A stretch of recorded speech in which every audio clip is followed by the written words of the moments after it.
নদে ফেরাউনের মৃত্যু।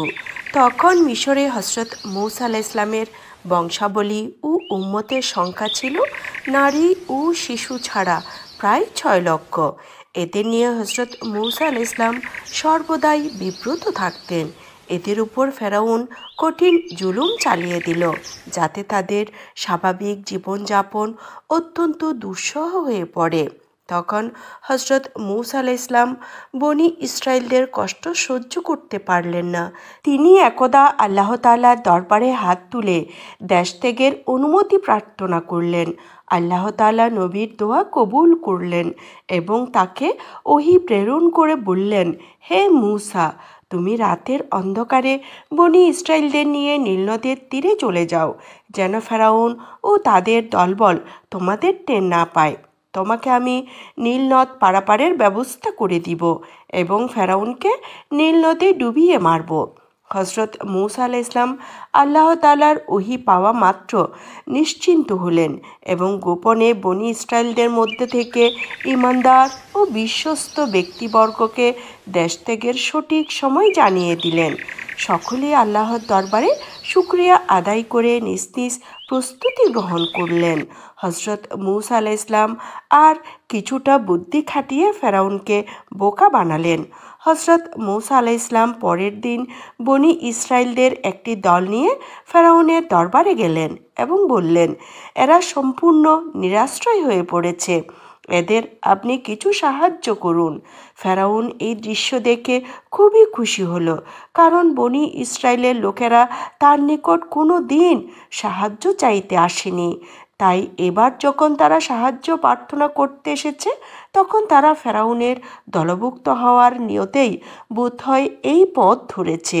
তাই ফেরাউন খুবই খুশি হয়ে দানের ভাণ্ডার খুলে দিয়ে বলল, তোমাদের যা কিছু প্রয়োজন নিয়ে যাও।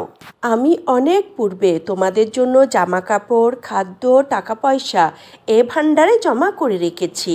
তোমরা যদি আরও পূর্বে আমার নিকট আবেদন করতে, তবে আর এই কষ্ট ও নির্যাতনের সম্মুখীন হতে হতো না। অতএব তোমাদের প্রয়োজন অনুসারে যা কিছু দরকার নিয়ে যাও। ফেরাউন হামানকে বলল, নির্যাতনের আঘাতে বেসামাল হয়ে মূসা আলাইহিস সালাম সহ সকলেই পথে চলে এসেছে। অতএব এখন থেকে ওদের প্রতি অত্যাচার কমিয়ে দিতে হবে। এমন অবস্থায় তোমার পক্ষে সম্ভব হলে তাদের সর্বাত্মক সাহায্য করবে। হামান বলল, আপনি ঠিক কথাই বলেছেন। ওরা নিতান্ত দুঃখ অবস্থায় জীবনযাপন করছে। ঈদের দিনও ভালো খেতে পারেনি। আমি ওদের সাহায্য করব। হজরত মূসা আলাইহিস সালাম ফেরাউন ও হামানের নিকট থেকে সাহায্য গ্রহণ করে ফিরে আসলেন, যাতে ওরা হজরত মূসা আলাইহিস সালাম ও বনি ইসরায়েলদের প্রতি পাহারাদারির বিষয়টা শিথিল করে দেয়। এইভাবে 2 দিন পার হওয়ার পর তৃতীয় রাত্রে হজরত মূসা আলাইহিস সালাম বনি ইসরায়েলদের নিয়ে নীল নদের দিকে অগ্রসর হতে গেলেন। অতি গোপনে যথেষ্ট নীরবতা পালন করে তারা পথ চলতে থাকলেন। সকলের মনে আনন্দের স্রোত বয়ে যেতে লাগলো। পরাধীন জীবনের সমাপ্তি ঘটিয়ে তারা আজ স্বাধীন জীবনের অনুসন্ধানে চলছে, যেখানে থাকবে না অত্যাচারিত, নিপীড়ন ও অভাব। এই সফরের ক্লান্তি তাদের ধরতে পারবে না। মহা আনন্দে তারা নীল নদের তীরে উপস্থিত হলেন। হজরত হারুন আলাইহিস সালাম ছিলেন সফরের প্রধান পথ প্রদর্শক। তিনি ছিলেন সফরের সম্মুখে, আর পিছনে ছিলেন গোত্রে গোত্রে বিভক্ত বিশাল জনসমুদ্র। হজরত মূসা আলাইহিস সালাম বনি ইসরায়েল সম্প্রদায়ের মুহররমের 9 তারিখ রবিবার ভোরবেলা নীল নদের তীরে পৌঁছে সেখানে তাঁবু খাটিয়ে আশ্রয় নিচ্ছিলেন। পানি, খাদ্য কিছুর অভাব ছিল না। সকলের মনে ছিল আনন্দের এক মহা উচ্ছলতা। রবিবার দিন ফেরাউন খবর পেল হজরত মূসা আলাইহিস সালাম বনি ইসরায়েলদের নিয়ে দেশ ত্যাগ করছে। তখন ফেরাউন ক্ষিপ্ত হলো এবং সেনাবাহিনীদের হজরত মূসা আলাইহিস সালামের পিছনে ধাওয়া করার হুকুম দিল। সকল সৈন্যকে তার দরবারে ডেকে পাঠানো হলো। সোমবার দিন কয়েক লক্ষ সৈন্য দরবারে হাজির হলো। তখন ফেরাউন বলল, মূসা আমাকে ধোঁকা দিয়েছে। আমার সাহায্য প্রার্থনা করাই আমি ভেবেছিলাম ওরা দুর্বল হয়ে গিয়েছে, তাই তাদের পর্যাপ্ত সাহায্য দিয়েছি এবং তাদের প্রতি পাহারা শিথিল করে দিয়েছি। এই সুযোগে তারা দলবল নিয়ে পালিয়েছে। এখন তাদের অনুসরণ করে ধরতে হবে এবং সকলকে হত্যা করতে হবে। তোমরা অল্পক্ষণের ভিতরে অস্ত্রশস্ত্র নিয়ে প্রস্তুত হও, আমি নিজেও প্রস্তুত হয়ে আসছি। কিছু সময় পরে ফেরাউন ময়দানে গিয়ে উপস্থিত হয়ে সৈন্যদেরকে নিয়ে বিভিন্ন ভাগে ভাগ করে সাজালো। ফেরাউনের সাথে থাকবে 7 লক্ষ অশ্বারোহী সৈন্য এবং তার পিছনে থাকবে পদাতিক বাহিনী ও রসদ বহনকারী দল। এভাবে এক সুন্দর পদ্ধতিতে বিন্যাস করে এক বিশাল বাহিনী রওনা করল। অবস্থা দেখে মনে হয় এক যুদ্ধযাত্রা। সেনাবাহিনীর পূর্বভাগের দায়িত্ব ছিল খোদ ফেরাউনের উপর, শেষ দিকের দায়িত্ব ছিল প্রধানমন্ত্রী হামানের উপর। ফেরাউনের সৈন্যরা খুব দ্রুত পথ অতিক্রম করতে লাগল। হজরত মূসা আলাইহিস সালাম যে পথ ধরে অগ্রসর হয়েছেন, ফেরাউন সেই পথ ধরেই চলতে থাকে। ওদিকে হজরত মূসা আলাইহিস সালাম ও বনি ইসরায়েলের লোকেরা খবর পেল যে ফেরাউন কয়েক লক্ষ সৈন্য নিয়ে তাদের অনুসরণ করে দ্রুত এদিকেই আসছে। তখন বনি ইসরায়েলদের অন্তরাত্মা শুকিয়ে গেল। সকলেই হজরত মূসা আলাইহিস সালামের নিকট এসে কান্নাকাটি শুরু করে দিল। তারা বলল, ফেরাউনের রাজ্যে জুলুম নিপীড়নের ভিতর আমরা বেঁচেছিলাম, কিন্তু এবারে একত্রে সকল মানুষের প্রাণ দিতে হবে। এর চাইতে জুলুম সহ্য করা উত্তম ছিল। হজরত মূসা আলাইহিস সালাম সকলকে সান্ত্বনা দিলেন। তিনি বললেন, আমরা আল্লাহ তাআলার নির্দেশক্রমে এখানে এসেছি, অতএব তিনি আমাদের জিম্মাদার। তোমরা চিন্তা করো না, তিনি অবশ্যই ফেরাউনের আক্রমণ থেকে আমাদের রক্ষা করবেন। এই সময় পর্যন্ত আল্লাহ তাআলার কোনো নির্দেশ আসেনি, তাই সকলে ঘাবড়ে গেলেন এবং শিশু, নারী, বৃদ্ধ নির্বিশেষে সকলে অঝোর নয়নে কাঁদতে লাগলেন। এভাবে সময় গড়িয়ে যেতে লাগলো।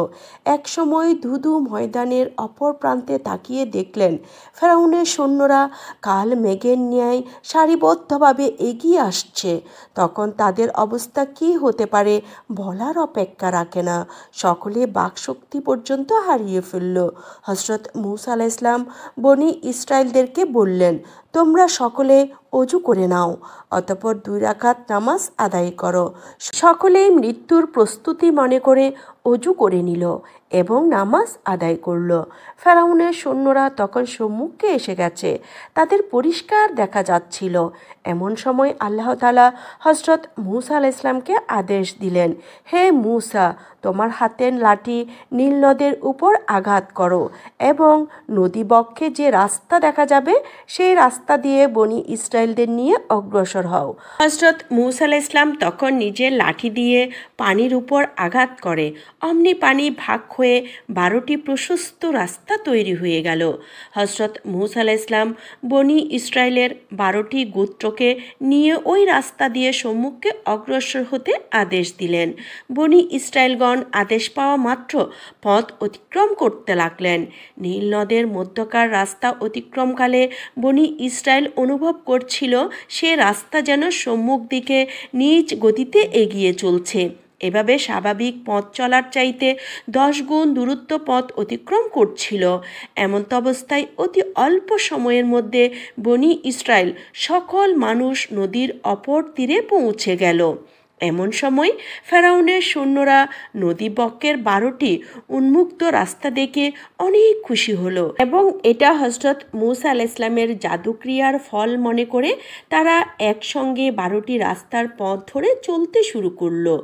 যখন হামান সহ অল্প কিছু সৈন্য পিছনে বাকি রইল, তখন প্রচণ্ডভাবে শব্দ করে নদীর বুকের রাস্তাগুলো দুপাশের পানিতে এমন কঠিনভাবে চাপ দিল যে ফেরাউনের সমস্ত সমস্ত সৈন্যরা ক্ষণিকের মধ্যে মৃত্যুবরণ করল।